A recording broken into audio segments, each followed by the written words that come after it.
बिस्मिल्लाहिर्रहमानिर्रहीम अस्सलाम वालेकुम मोअज़्ज़िज़ नाज़रीन। मैं हूँ आपका होस्ट खालिद बिलाल। तुसां ने साडा फेसबुक ते यूट्यूब चैनल जदीद सोलर सिस्टम। उम्मीद करना कि सारे दोस्त खैरियत नाल होसन ते खुश भी होसन। ते सोलर दे हवाले नाल बहुत ही अच्छी खबर है क्योंकि सोलर दे रेट मज़ीद कम थी गए। तां फिलहाल भी जेड़ी पोजीशन है हाले भी कम थिवण दे इम्कान भी हैं। तकरीबन पोजीशन ये नज़र दी पई है कि जेड़े हफ्ते को माल आंदे पैन तां तकरीबन भी मज़ीद रुपया ही तकरीबन डाउन आसन।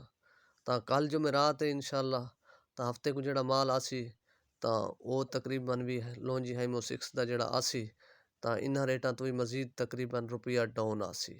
फिलहाल जेड़ी पोजीशन नज़र दी पई है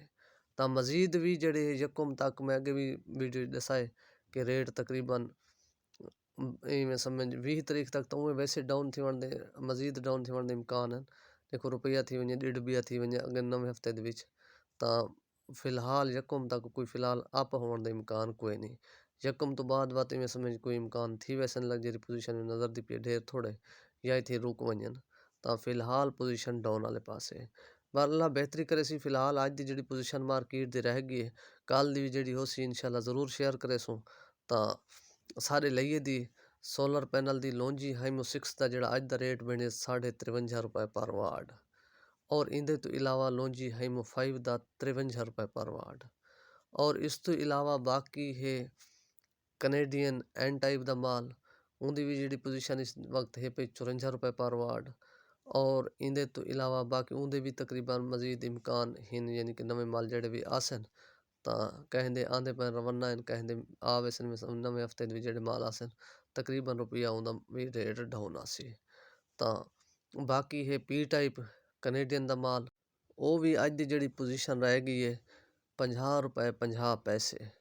तां बाकी जिनको दा पी टाइप दा उंदा भी जेड़ी पोजीशन है उंदा भी 50 रुपए 50 पैसे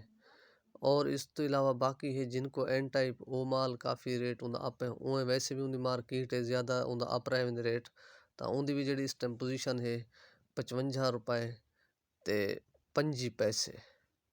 तां बाकी भी इवें समय जेरी सूरत हाल हो सी मजीद भी थोक दसेसूँ ते इस टाइम जेड़ा जे दा माल है पिया सारे कोलों तो होंदा कोई नहीं लेकिन जेड़ा रेट मिलदे असीं वजह ते वीडियो चाहते हैं क्योंकि कई बंदे उनकी डिमांड करें तां वाल साकू किसी को पता करके भी रेट दसना पौंदे या उन्होंने कॉन्टैक्ट नंबर देना पौंदे। तां जेड़े रेट साकू मिलन वो है 48 रुपए 50 पैसे पी टाइप दा ते जरा एन टाइप दा माल है वो है 53 रुपए और इस तो इलावा बाकी है इनवरैक्स की भी जी सूरत हाल है वो भी अज का जोड़ा रेट है उनका भी 53 रुपए का है और सोगो का जोड़ा रेट है वो है 51 रुपए का और इस तो इलावा बाकी है ट्रीना सोलर ट्रीना की भी मार्केट के उनकी भी मैं कमी आई है सारे बराबर उनका भी जोड़ा पी टाइप का माल है 50 रुपए और एन टाइप का जोड़ा माल है पिया वो है 53 रुपए। तां मज़ीद भी तवक्कुआत हिन पे तां जेड़ी भी सूरत हाल हो सी मज़ीद भी थोक दसे सो तां इंदे नाल अपना ख्याल करे सो दुआएं दे विच याद रखे सो तां अल्लाह हाफिज़।